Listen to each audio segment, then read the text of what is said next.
नमस्कार। आज बात करते हैं सफलता के उस एक राज की जिसे हम अक्सर भूल जाते हैं। एक ऐसा इन्वेस्टमेंट जिसमें कभी कोई नुकसान नहीं होता। तो चलिए सीधे मुद्दे पर आते हैं। जरा सोचिए, किसी की भी जिंदगी की सबसे बड़ी संपत्ति क्या होती है? यही सवाल पर्सनल ग्रोथ की नींव है। अक्सर हम सोचते हैं कि सफलता का मतलब है पैसा, गाड़ी, बड़ा सा घर, ये सारी बाहरी चीजें। पर असली दौलत वो इंसान है जो ये सब हासिल करता है ना? हम बाहर की दुनिया को चमकाने में इतना खो जाते हैं कि अंदर के इंसान को ही भूल जाते हैं। और इसी बात से हम आते हैं अपने पहले हिस्से पर, जहां हम जिंदगी जीने के दो बिल्कुल अलग-अलग तरीकों को देखेंगे। इस बात को समझने के लिए चलिए दो दोस्तों की कहानी देखते हैं, अजय और रोहन। अजय के लिए ना इन्वेस्टमेंट का मतलब था दिखावा, महंगी चीजें खरीदना, जबकि रोहन अपनी कमाई का एक हिस्सा खुद पर लगाता था, मतलब कुछ नया सीखने में, खुद को बेहतर बनाने में। तो नतीजा क्या हुआ?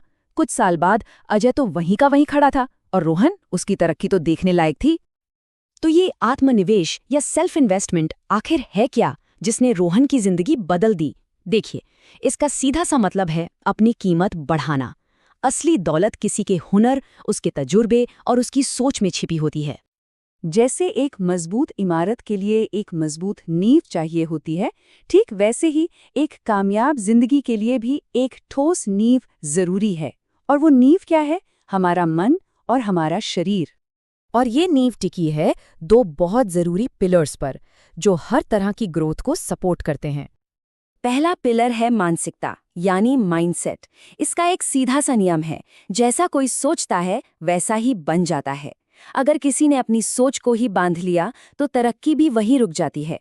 लेकिन जैसे ही मन को पॉजिटिव सोच से सींचा जाता है, अरे, संभावनाओं के नए नए दरवाजे खुलने लगते हैं। दूसरा पिलर है सेहत। और देखिए, इसके लिए कोई बहुत बड़े बड़े काम नहीं करने हैं, बस कुछ छोटी छोटी मगर लगातार आदतें। रोज थोड़ा चलना, ठीक से खाना और अच्छी गहरी नींद लेना। जब शरीर फिट होता है ना, तो दिमाग भी सही फैसले लेता है। तो जब नींव मजबूत हो जाए तो फिर उस पर इमारत खड़ी करना बहुत आसान हो जाता है। अगला कदम है अपनी पर्सनल और प्रोफेशनल वैल्यू को बढ़ाना। इसके लिए 3 मुख्य तरीके बताए गए हैं। पहला, लगातार नई स्किल सीखते रहना। दूसरा, अपनी संगत सुधारना, मतलब अच्छे लोगों के साथ रहना। और तीसरा, ज्यादा से ज्यादा किताबें पढ़ना। और हाँ, यहाँ पर किताबों को सबसे खास बताया गया है। सोचिए, एक किताब कुछ ही घंटों में आपको सालों का तजुर्बा दे सकती है। ये सबसे सस्ता और सबसे असरदार इन्वेस्टमेंट है। स्किल्स और ज्ञान के अलावा एक और चीज़ है जो बहुत ज़रूरी है, वो ये कि हम अपने सबसे कीमती रिसोर्स यानी समय को कैसे मैनेज करते हैं। ये भी सेल्फ इन्वेस्टमेंट का ही एक बहुत बड़ा हिस्सा है। यहाँ एक बहुत बड़ा फ़र्क समझने की ज़रूरत है। क्या समय सिर्फ खर्च किया जा रहा है या उसे भविष्य के लिए इन्वेस्ट किया जा रहा है? सोशल मीडिया पर घंटों बिताने से कुछ हासिल नहीं होता, लेकिन वही समय अगर कुछ सीखने में लगाया जाए तो जिंदगी बदल सकती है। अब अपने समय को सही जगह लगाने के लिए अनुशासन यानी डिसिप्लिन की जरूरत पड़ती है। यही वो पुल है जो सपनों को हकीकत से जोड़ता है। जब मन न भी करे तब भी सही काम के लिए वक्त निकालना असली इन्वेस्टमेंट तो यही है। और इस सफर में मुश्किलें तो आएंगी ही। यहाँ पर असफलता को एक फुल स्टॉप नहीं, बल्कि सीखने का एक मौका समझना चाहिए। हर नाकामी असल में कुछ न कुछ सिखाने ही आती है। जो सीखता है वही तो आगे बढ़ता है। तो सवाल ये है कि इन सब निवेशों का आखिर फायदा क्या है? क्या गारंटी है कि इसका कोई नतीजा निकलेगा भी? यही हमारे आखिरी और सबसे जरूरी हिस्से का टॉपिक है। देखिए, स्टॉक मार्केट गिर सकता है, हालात बदल सकते हैं, लेकिन जो कुछ अपने अंदर बनाया गया है उसे कोई छीन नहीं सकता।